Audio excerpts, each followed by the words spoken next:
If you or your son, grandson is accused of sexual assault in the military, I want to talk to you a little bit about what they might be facing, a little bit about the investigation process, how the government approaches the investigation, and the actual court-martial itself.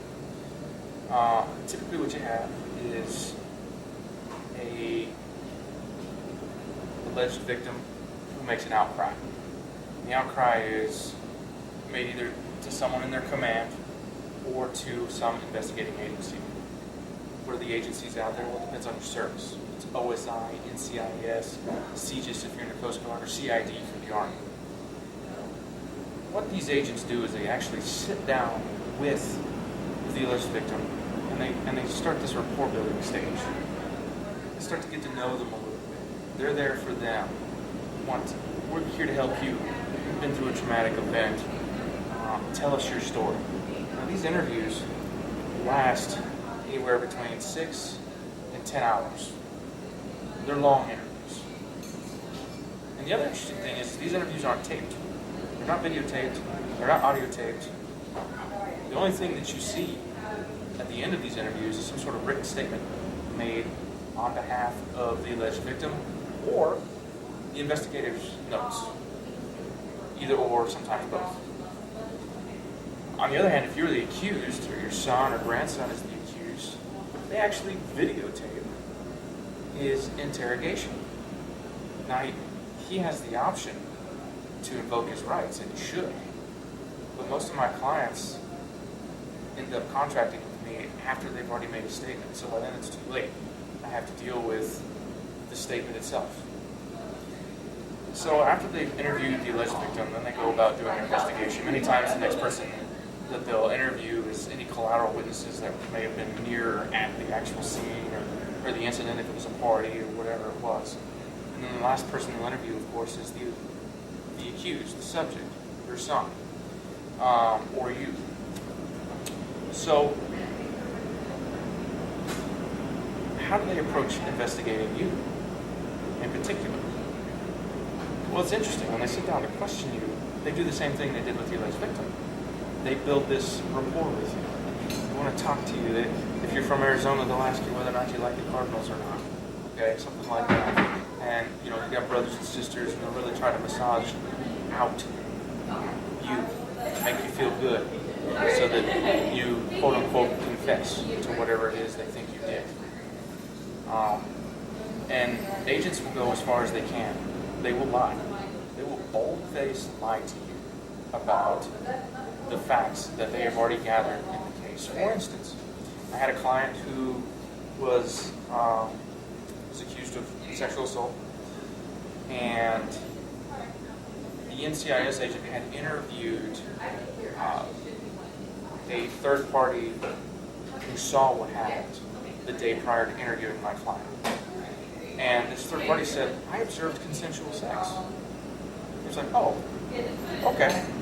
So he interviews my client, and this is a videotaped interview. He says, well, we had a third party see what exactly happened, and they said it was rape. So you see, it's a bold-faced lie, and that's what these agents will do. They're not interested in getting to the truth. They're not interested in getting the facts. They're interested in convicting you and putting you in jail. Now, it comes to a charging decision. Well, they're going to charge you with rape. They're going to charge you with sexual assault. And they don't care how bad the alleged victim even looks like. They don't care that the alleged victim is promiscuous. They don't care that the alleged victim commits adultery. They don't care that the alleged victim is a drug user. They don't care about any of these things. They don't care that the alleged victim is on record lying in sworn statements, lying in sworn hearings.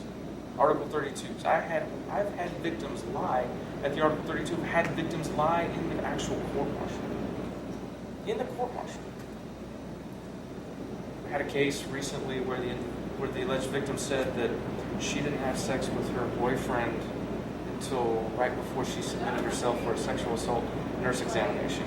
The DNA evidence showed that she had sex with her boyfriend not 3 hours after she was allegedly raped. How ridiculous is that? And yet the government moved forward on the case. Why did they move forward on the case? Because they had a victim who had a story, and the victim didn't recant. So they moved forward with the court-martial. And that's how the government chooses to do business. And there's a lot of congressional scrutiny on the government right now. There's a lot of congressional scrutiny on military prosecutions of sexual assault. So instead of actually being judicious in how they conduct the prosecutions and investigations of sexual assault, they just prosecute everything. That's what I'm seeing. What does that mean for you? What does that do for your quality of life? Well, if you don't have an experienced defense counsel working with you to defend you, you could potentially get convicted. And what happens? Well, first of all, it's a felony conviction. Second of all, it's a sex offender registration for the rest of your life. That means if you have children, you don't get to go to Little League. You don't get to go to Pop Warner. If you're trying to get a good paying job after you've served your time and paid your quote-unquote debt to society, good luck. Your honor and your integrity is at stake. In the government, the military, the service that you signed up for and said, I'm going to lay my life down for my country. They don't care about that anymore. Because now you're accused of a crime. You're accused of sexual assault. And the way they're approaching these investigations, they really don't care about you anymore. You're just another number to them. So you need to consider that as you approach and as you determine what your defense is going to be when it comes to sexual assault in the military.